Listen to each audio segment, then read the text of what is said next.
Jadi agensi emang di sini kayak berpengaruh besar sih. Ya biasanya kayak menawari gitu sih kepada artisnya. Jadi ngeri ya. Yuk datang ke rumah.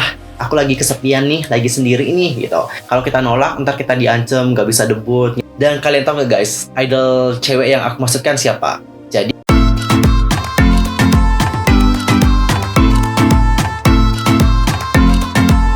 halo, what's up guys? I'm Yusuf Kim. Welcome back to my YouTube channel. Nah, gimana kabar kalian hari ini? Baik-baik aja dong ya. Dan buat kalian yang gak lagi baik-baik aja, pokoknya tetap semangat ya guys. Don't give up. Untuk hari ini, kita akan ngebahas tentang konspirasi sponsorship yang ada di industri music K-pop. Seperti apakah tentang sponsorship ini? Dan apa yang harus diberikan oleh para idol K-pop jika mereka menerima sponsorship dari seseorang? But wait, sebelum itu pastikan untuk tekan tombol subscribe, bunyi loncengnya, serta jangan lupa juga buat like, comment, and share ya. Tanpa basa-basi lagi, langsung aja guys, kita bahas bersama-sama.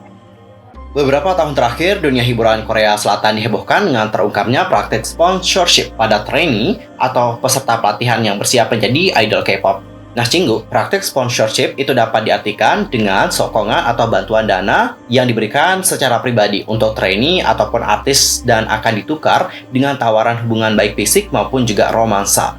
Dan guys, perlu kalian tahu ya, bahwa praktik sponsorship ini itu tidak hanya diberikan kepada wanita doang, tapi ada juga kok orang-orang yang kayak memberikan tawaran sponsorship kepada idol cowoknya. Itu banyak banget guys. Kalau kalian mungkin sudah terjun ke industri musik K-pop, kalian akan tahu kok sebanyak apa idol cowok yang ditawarkan untuk melakukan yang namanya sponsorship. Tapi tidak semua dari mereka menerima kok tawaran tersebut. Ada beberapa yang menerima, tapi ada juga yang kayak menolak gitu. Ada cerita nih guys, dari seorang trainee laki-laki, yang mana ceritanya juga ditayangkan dalam sebuah program. Nama programnya adalah PD Notebook.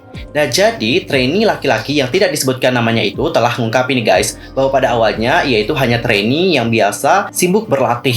Sampai suatu hari, salah satu staf dari agensi tempatnya bernaung dan berlatih bertanya mengenai keadaan dirinya dan mengajaknya untuk makan bersama. Dan saat makan bersama, datanglah seseorang perempuan dewasa yang ia tidak kenal dan pada akhirnya mereka pun makan bersama. Perempuan yang datang tersebut sudah menikah dan biasanya merupakan orang kaya atau kalangan atas. Dan kalian tahu gak guys, setelah makan bersama, si cewek ini nanti akan ngasih uang nih sama dia. Kalian tahu gak jumlah yang diberikan itu berapa? Jadi jumlah yang diberikan itu adalah sekitar 80.000 won. Ini banyak banget loh guys. Habis itu di pemberian kedua juga berubah ya. Tadinya 80 itu menjadi 100.000 won. Naik lagi nih guys jumlah yang ditawarkan ya. Dan pada awalnya ya trainee laki-laki ini kayak nolak gitu ya. Gak mau nih diterima. Tapi si trainee perempuan kayak yakinin, udah ambil aja ya. Ini uang buat kamu nih, buat jajan gitu ya. Beli ini beli itu. Dan akhirnya si cowok ini percaya gitu kan sama perempuan dewasa tersebut. Dan akhirnya dia ya udah nerima uangnya guys. Dan setelah kepercayaan dari trainee cowok tadi berhasil didapatkan oleh si cewek tadi, nah di sini dia itu kayak menaikkan lagi nih tawaran yang diberikan kepada cowok tersebut. Jadi tawarannya itu kayak ningkat 10 kali lipat dari yang 100.000 itu menjadi 1 juta won. Gila, jumlahnya banyak banget. Dan setelah beberapa saat, kalian tahu gak guys, cewek ini nggak mau dong ya ngasih uangnya secara percuma-cuma, nggak mau dong ya. Gila, 1 juta won itu banyak banget. Jadi dengan 1 juta won ini apa sih yang bisa dia dapatkan gitu dari trainee cowok tersebut. Jadi oleh karena itu dia di sini kayak meminta cowok tersebut untuk yuk datang ke rumah. Aku lagi kesepian nih, lagi sendiri nih gitu. Dan si cowok ini tahu bahwa si cewek itu udah punya suami. Jadi dia kan kayak nolak gitu. Takut juga ntar ketahuan gimana nih, karirnya langsung berabe ya. Nah pada saat itu karena si cowok ini udah nolak kan, ceweknya bilang, suamiku nggak ada di sini loh.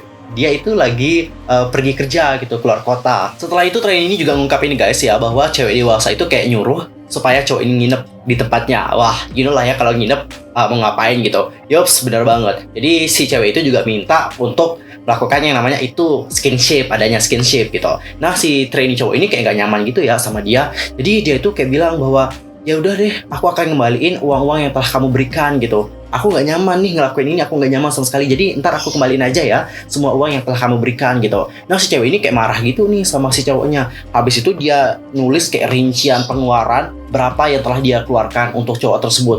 Jadi ini nih pengeluaran yang harus kamu bayar kepada aku lagi. Intinya banyak banget deh. Habis itu si cowok ini juga disebut pengkhianat sama cewek dewasa ini.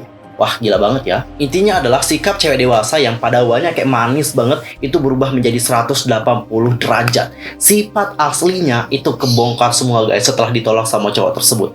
Dan Cinggu, pada akhirnya banyak trainee yang menjadi korban karena lingkaran yang tidak berhenti. Beberapa di antara mereka tidak punya pilihan karena jatuh ke dalam tagihan hutang yang begitu besar. parah juga ya guys. Jadi jangan sampai kalian itu terjerumus ke dalam sponsor-sponsoran ini. Dan ini bener sih, ada campur tangan dari agensi juga. Buktinya tadi ada staff dari agensi yang ngajakin cowok tersebut. Kalau nggak ada staff dari agensi yang ngajakin cowok itu, nggak mungkin si cowok ini juga terjerumus ke dalam lingkaran sponsor-sponsoran seperti itu. Bayangin, mereka disuruh ngebayar uang yang banyak banget.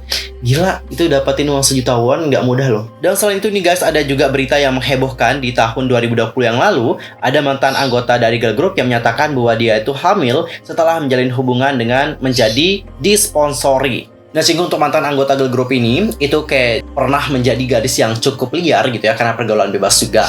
Di postingan Instagramnya, dia menyatakan bahwa dia itu kayak hamil gitu. Dan banyak yang percaya bahwa dia mungkin sudah sering berhubungan badan dengan pihak sponsornya. Karena kalau nggak berhubungan badan sama pihak sponsornya, nggak mungkin dong dihamil. Nggak mungkin dong hamil karena angin. Seperti berita yang kita dapetin waktu itu. Dan ada screenshotan postingannya di Instagram itu kayak menyebar dengan sekejap melalui komunitas online. Dan menurut postingan Instagramnya, mantan anggota girl group B itu menyatakan telah mengenakan pakaian minim sejak menjadi model. Dia juga bertemu banyak orang dan telah tergoda oleh godaan uang. Dia juga melanjutkan, saya mendapatkan sponsor dengan syarat saya menjadi terkenal setelah menjadi bagian dari girl group XXXX dan menerima lebih banyak tawaran sponsor dengan syarat gaji yang lebih tinggi. Dan pada akhirnya saya pun mendapatkan sponsor dengan syarat saya harus tinggal di Cina. Jadi saya pun kembali dan juga melakukan sponsor lain dan hamil dengan seorang pria. Saya mengerti bahwa pria itu tidak akan bertanggung jawab atas apa yang dia berikan kepada saya. Dan saya juga tidak tahu nih harus berbuat apa. Jadi ringkasnya adalah mantan anggota girl group B ini itu menyatakan bahwa dia melakukan hubungan badan dengan berbagai pria. Dan bahkan dia juga hamil. Dan postingan ini itu dibuat sekitar 3 bulan yang lalu. Jadi sulit sih untuk mengkonfirmasi apakah postingan tersebut emang bener nyata dibuat oleh si cewek tersebut atau tidak. Karena Cinggu banyak sekali dari netizen yang sudah berpendapat bahwa mungkin saja akun dari idol itu sudah diretas oleh seseorang dan barulah disebarkan informasi palsu mengenai idol tersebut. Bener juga sih ya, karena emang praktik peretasan akun itu banyak sekali terjadi. Jadi kayak ngeri banget sosial media tuh guys. Dan Cinggu, kalian tau nggak? Kan ada netizen nih yang bilang bahwa oh akunnya itu mungkin diretas, tapi banyak netizen di sini yang nggak percaya. Oh itu emang diposting sama si ceweknya itu kok, karena dia baru-baru ini juga menyatakan bahwa dia hamil. Karena si Miss B ini juga guys itu telah mengunggah kayak foto USG gitu sih. Tapi foto USG ini juga belum bisa dipastikan sih apakah Miss B yang benar-benar kayak mempostingnya. Dan saat kontroversi ini juga telah meningkat dan netizen telah mengungkapkan identitas mantan anggota girl group tersebut, agensinya pun telah ngebuat pernyataan. Dan kalian tahu nggak guys, idol cewek yang aku maksudkan siapa? Jadi idol cewek itu merupakan mantan member dari Pocket Girl. Namanya adalah Bom Soo-yeon. Namun Cinggu, pihak agensi dari Bom Soo-yeon itu membuat pernyataan yang kayak mengklaim bahwa akun yang bermasalah bukanlah Bom Soo-yeon. Agensi mengklaim bahwa seseorang telah menyamar sebagai Bom Soo-yeon yang mengaku sebagai dirinya di media sosial. Dan agensi pada saat itu ya sudah mencari cara untuk menghapus akun tersebut. Dan sementara itu Pocket Girl sendiri merilis single digital Bang Bang pada tahun 2015 dan Bom Soo-yeon juga telah diketahui telah keluar dari grup. Dan Cinggu, kalian itu pasti bertanya-tanya ya, gimana caranya idol K-pop ini mendapatkan yang namanya sponsor? Apakah mereka di sini punya yang namanya makelar, alias punya kenalan seperti itu kah? Atau gimana nih cara dapetin sponsor itu? Gini guys, ada salah satu idol K-pop yang juga udah ngejelasin melalui sebuah video. Jadi idol K-pop yang aku maksudkan adalah Seri Dalshabet. Nah jadi Seri mengatakan, sejujurnya ya ini adalah masalah agensi, dimana kalian itu menandatangani kontrak untuk dapat debut. Ada agensi yang kayak menerima tawaran sponsor dan CEO menyampaikan saran kepada artis agensinya. Ada juga penawaran sponsor yang langsung menghubungi artis yang mereka inginkan. Dan beruntungnya saat debut sebagai idol, Seri dan Dalshabet berada dalam naungan agensi yang menentang adanya sponsor. Dalam videonya, Seri juga menyatakan bahwa ketika dia aktif mempromosikan sebagai bagian dari Dalshabet, dia dan teman-teman satu grupnya tidak diharuskan menghadiri acara yang membuat mereka tidak nyaman. Jadi dari hal ini udah jelas ya guys bahwa sponsor itu juga dapat menghubungi agensi ataupun dapat menghubungi idol tersebut secara langsung. Jadi agensi emang di sini kayak berpengaruh besar sih. Apalagi kalau agensinya mungkin agensinya masih di bawah gitu ya kan. Dia biasanya kayak menawari gitu sih kepada artisnya. Jadi ngeri ya, harus hati-hati nih milih agensi. Jangan sampai kalian tuh milih agensi yang kayak menyuruh kalian nanti untuk melakukan yang namanya perkoneksian dengan yang namanya sponsor-sponsoran. Gak mau kan ya, kita itu kan mau jadi idol K-pop ya, bukan menjadi pemuas nafsu bagi para sponsor. Ngeri ya. Selain itu, seri juga mengungkapkan bahwa ada seseorang yang telah menghubunginya melalui direct message Instagram dan juga menawarkan sponsor. Nah, di sini dia tuh mengatakan, aku pernah mendapatkan direct message sponsor sebelumnya. Semua orang mendapatkan DM seperti itu. Orang yang menerima direct message tersebut bisa mengabaikannya atau tersinggung olehnya atau melakukan sesuatu tentang hal itu.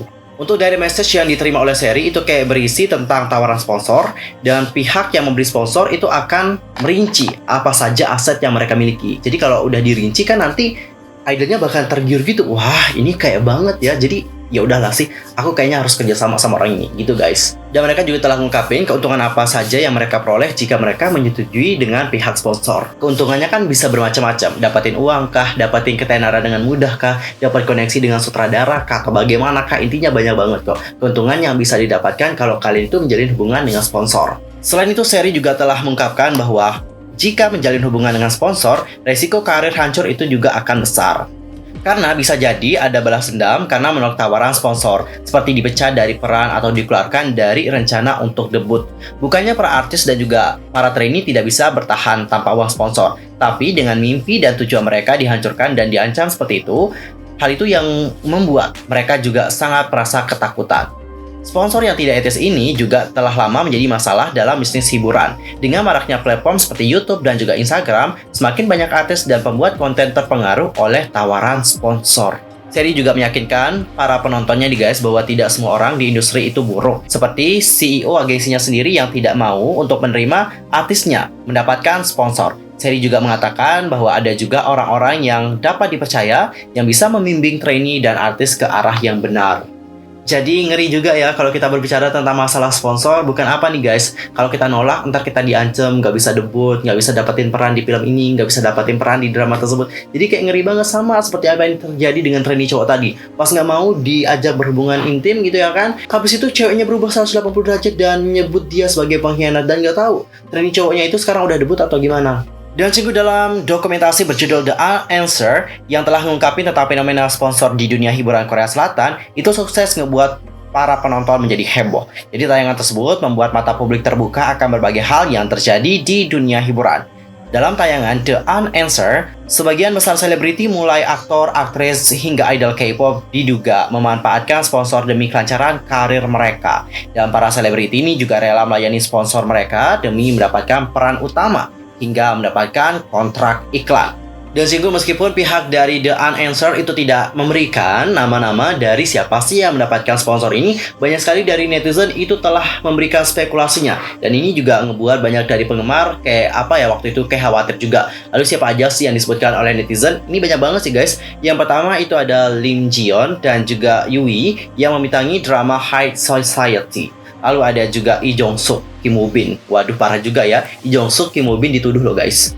Jadi komentar netizen kayak gini guys. Yang aku yakini adalah model yang ganti profesi jadi aktor. Menurut kalian, bagaimana bisa Lee Jong-suk tiba-tiba mendapatkan peran di Secret Garden? Komentar netizen lainnya menyebutkan, Lim Ji-yeon, Jin Se-yeon, Yui, So-hyun AOA, Kyung Ri Nam-yus, Lee Song-kyung, An Jae-hyun, Kim Woo-bin, Kim Yong-kwan, dan juga Lee Jong-suk dan Sung Joon adalah nama-nama yang aku yakin sangat terlibat. Meskipun sudah banyak sekali yang telah memberikan spekulasinya, kita juga tidak bisa percaya dengan apa yang diberikan oleh mereka. Karena itu tidak ada bukti sama sekali. Kecuali mereka punya bukti, baru kita percaya. Tapi kalau nggak ada bukti, ngapain kita harus percaya sama mereka? Bener nggak? Kesimpulannya adalah, dunia hiburan memang seperti itu guys ya. Gak hanya di Korea saja, tapi di Indonesia juga ada kok. Ada yang namanya hubungan sponsorship kayak gitu. Dengan sponsorship ini, kita memang akan mendapatkan kekayaan dengan mudah. Kita juga akan mendapatkan kepopularitasan dengan mudah. Karena biasanya pihak sponsor itu punya koneksi dengan berbagai orang. Tapi sayangnya ingat ya, yang namanya kesuksesan yang didapatkan dengan instan, apalagi dengan sponsor ini, itu tidak akan berjalan dengan mulus. Akan ada sesuatu hal yang akan kalian dapatkan suatu saat nanti. Jadi tolong pertimbangkan ya guys, kalau kalian itu mau menerima sponsor, BTW ada ya yang mau sponsori kalian. Bercanda ding, jangan serius banget lah. Ada kok antar ya. Oke, cukup sekian aja untuk hari ini. Aku mohon maaf kalau ada kesalahan baik dalam ucapan, sikap, tindakan, dan sebagainya. I'm so sorry banget, dan mungkin ada kesalahan informasi. Silahkan koreksi aku dengan cara komen di bawah. See you next time di video berikutnya. Thanks for watching. Annyeong. Kamsahamnida.